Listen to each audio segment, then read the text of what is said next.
on n'a pas vraiment besoin. C'est-à-dire que le texte se suffit à lui-même en le lisant. C'est le cas des textes de Lagarce, de Coltès. Ce sont véritablement des poésies, des poèmes dramatiques qui, finalement, peuvent être très bien lus, n'ont pas nécessairement à être montés. Inversement, vous pouvez avoir des textes, par exemple le texte de Calaferte, un riche, trois pauvres, qui sont plutôt des situations dramatiques, des situations de commedia dell'arte, qui finalement n'ont plus besoin d'un texte, qui se comprennent en elles-mêmes. Alors, qu'est-ce qu'il en est de nos textes de référence? Je dirais que le texte fait un retour, le texte revient après les années 70 et les années 80 où le texte était devenu une sorte de scénario, de partition, de prétexte.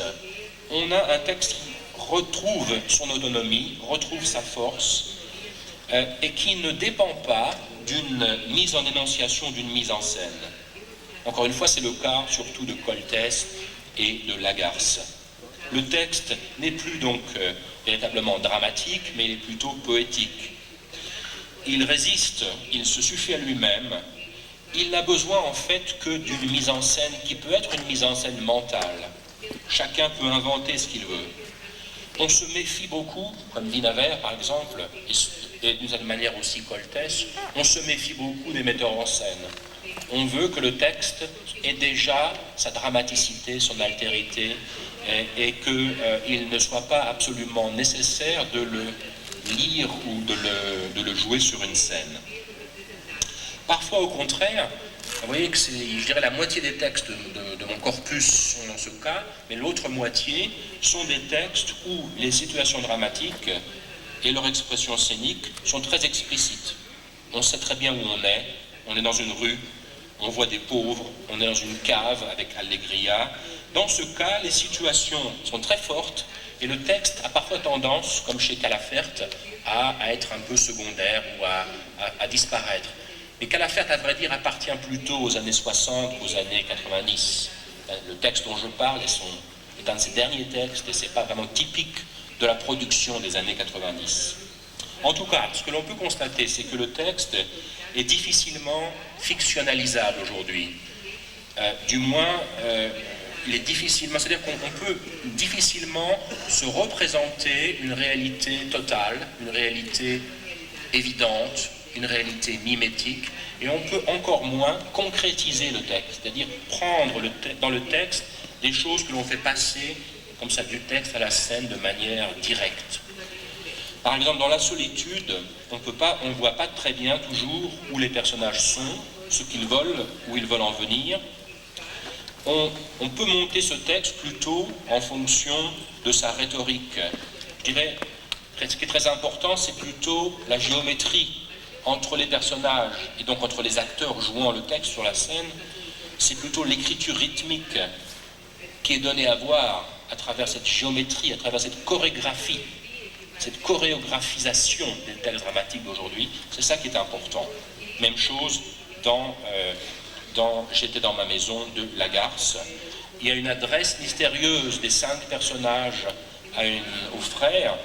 Ils regardent, ces 5 femmes regardent vers le même endroit, mais on ne peut pas montrer cet endroit.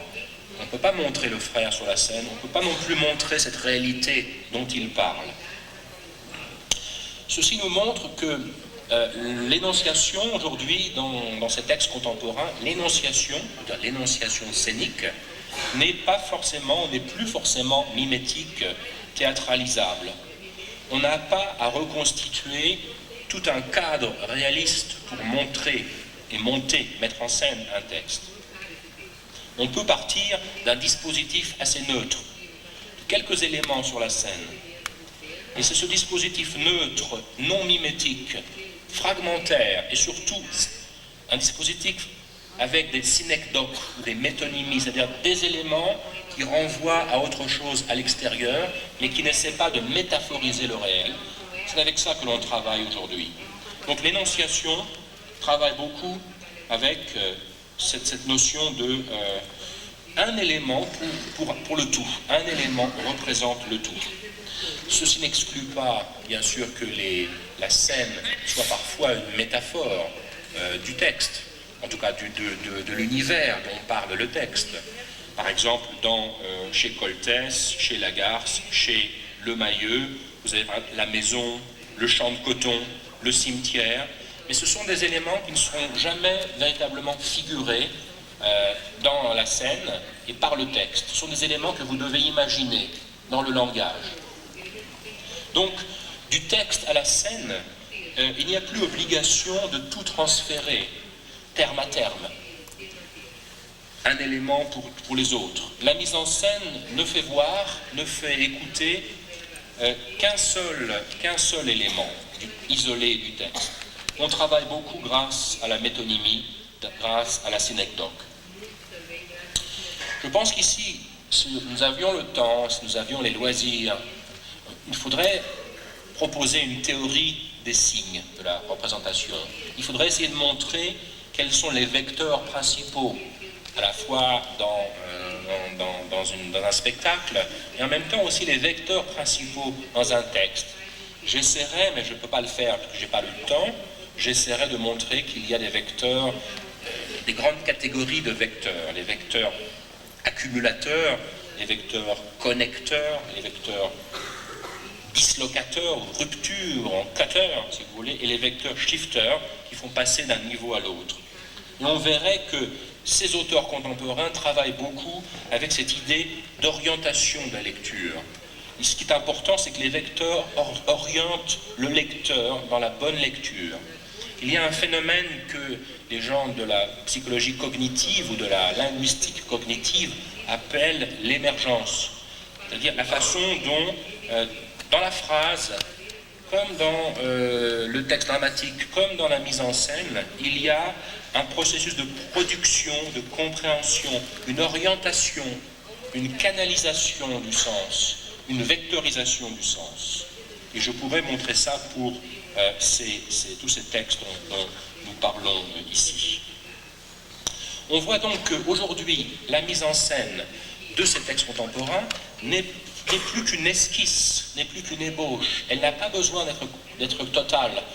Finalement, une mise en espace peut suffire.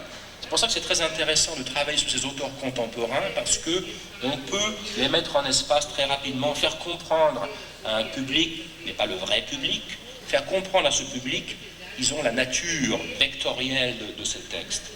Ceci réclame bien sûr un type d'acteur bien précis, un acteur qui n'essaie pas de créer la totalité d'un personnage, qui n'essaie pas de caractériser absolument son personnage, mais un acteur qui soit capable de virtuosité dans son rapport au personnage, dans son rapport à l'espace, dans son rapport au texte.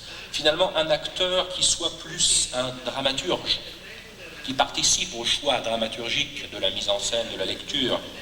Et tous ces auteurs, enfin beaucoup de ces auteurs, comme Lemayeux, Lagarce, Rousseau, Joanneau, sont des metteurs en scène. Donc leur écriture porte la trace de leur façon de travailler de manière très, je dirais, allusive, métonymique, comme je disais tout à l'heure.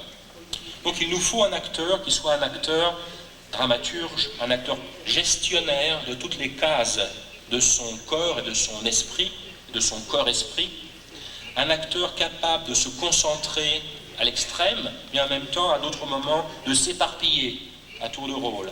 Un acteur à la fois omniprésent et versatile. L'acteur contrôle